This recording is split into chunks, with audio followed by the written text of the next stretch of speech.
Timo and Aranya get ready to head to Violet, and I tell him they can loot a couple potions, just in case.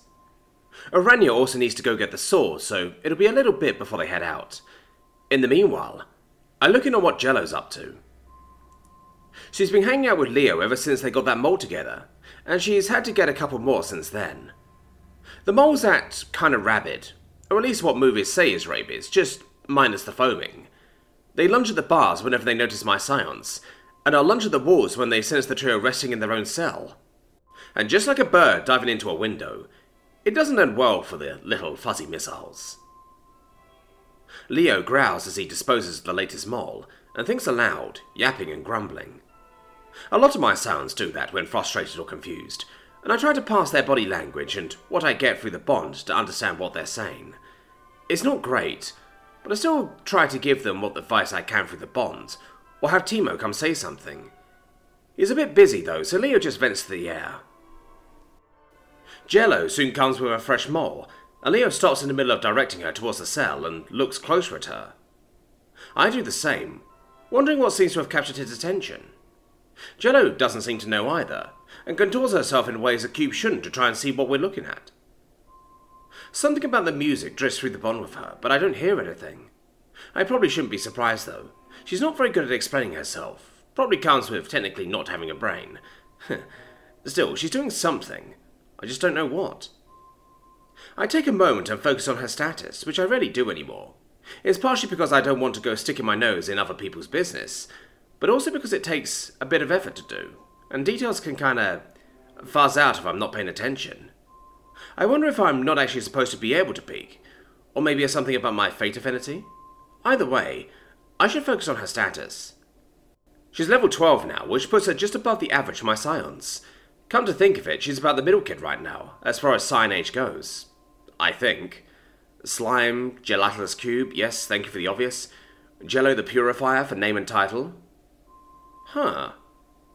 Does Purify not just mean she's good at dealing with undead? I guess it's time to try an experiment. I do my best to impress the idea upon Leo, and he seems to nod in understanding. Leo. I don't get it. I knew they'd be more difficult than I was, but this is getting ridiculous. I've made no progress with them at all. He growls and paces, as he waits for Jello to return with a fresh mole. He can feel the alpha sympathizing with his frustration, but he has no solutions to offer just yet. A few upgrade options for the gel can be glimpsed through the bond, but the alpha's distaste with them is plain, and Leo agrees with the hesitation to use them. A rival can be cowed into submission and obedience, but a scion should be an equal, a peer. He paces and thinks, and before long, Jello returns with another mole. Leo sighs and nods at the cell. Just put it in. Wait. He pauses and looks closer at Jello, and he can feel the alpha do the same, wondering what he spotted. Even Jello seems confused and is trying to look at herself, which mostly has her bending her cube in weird ways. What is it? Did Jello accidentally get a mouse again? She asks, hoping she didn't mess up, but Leo shakes his head. No, it's a mole. It's just a lot more calm than when they're in the cell. Did you knock it out or something? Jello, what was the negative? No, Jello just grabbed it. Oh, she is quietly singing to it though. Otherwise they try to escape or screech about noise. Noise, repeats Leo, tilting his head once more. The moles in the cell never make any sense, just bellowing in mad rage. Jello just wiggles in affirmation. Jello can't hear the noise, but the moles all shout about it when she grabs them, and start working themselves into a fit as she carries them. So she starts singing to them, which calms them some. She doesn't think they really like her song, but it seems better than whatever noise they're hearing. That's interesting and strange all at once. Leo can hear no music, and it feels like the alpha can't hear anything either. The alpha can sense something, though, and he seems to be focusing on the Purifier to try to figure it out. Jello is a worthy scion, diligent in her duties, but she can be difficult to get information from, so Leo mentally goes over what she's said and done. She's doing something to calm the moles. But what? Maybe she's gained some strange ability. She burbles as the alpha looks closer at her. It's not often Therium's attention is so intense, but at least Jello doesn't shrink under his scrutiny. Numbers and concepts flash past the bond, and Leo doesn't even attempt to understand them. Even if it doesn't just give him a headache, the voice has said that is what happens when the alpha is looking at the status of someone. He also said that status is private, so Leo does his best to give Jello that privacy. After a minute, the importance of her title is impressed on the Bond, and Leo thinks about that. It seems the Alpha feels your title as Purify may help in converting the moles, Jello. Keep that one for now, and we'll see if we can work from there.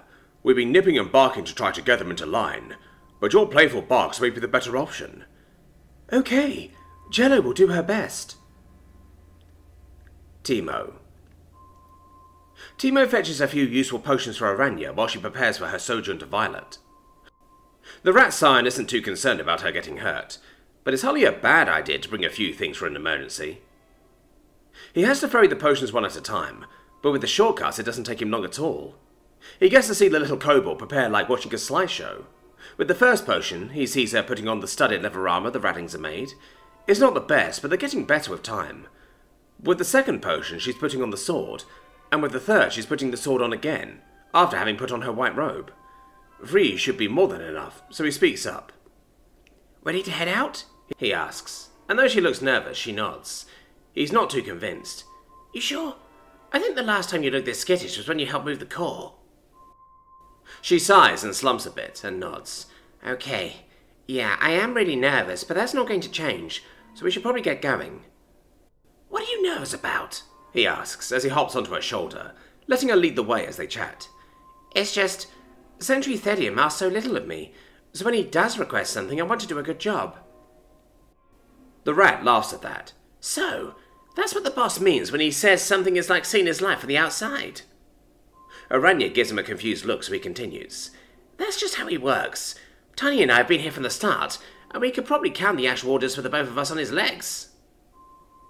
Aranya just looks frustrated at that revelation, rather than relieved. But you're his scions, and I'm not just his first resident, I'm his high priestess now too. Shouldn't he be guiding us all more than that? Timo calms a little and shrugs. Should he? The boss isn't above giving advice and stuff, but he doesn't like forcing anything, and I think he's been kind of working wonders so far. Even Leo and Slash are adjusting quickly. Slash is a bit lost at the moment, it's kind of like Coda was for a while. But I know the boss has a plan for him, and he doesn't make Slash do nothing until the plan is ready. He lets him help as he can. So how can I help? Asks Aranya, slumping a bit. Timo considers that for a few minutes, then shrugs. I don't know. Aranya looks like she wants to throw him against the wall, so he just chuckles and continues. I don't know what a high priestess does. Do high priestess stuff, I guess. But how? She insists, and Timo can only shrug once more. Talk to Delvers? I don't know. And I don't think the boss knows anything else to try either. You talk to the Crystal Shield guys a lot, right? She nods. Yeah, but they're interested in this kind of stuff. And some of them just want to make sure they're not allowing a dark cult or something to take root under their noses. But they're not going to convert. They're kind of all spoken for already. Then try the other Delvers. Maybe even get the Ratkin to help. Larks will probably be happy to spread the word a bit. He's definitely an adherent already. But... She shifts uncomfortably, and Timo just smiles.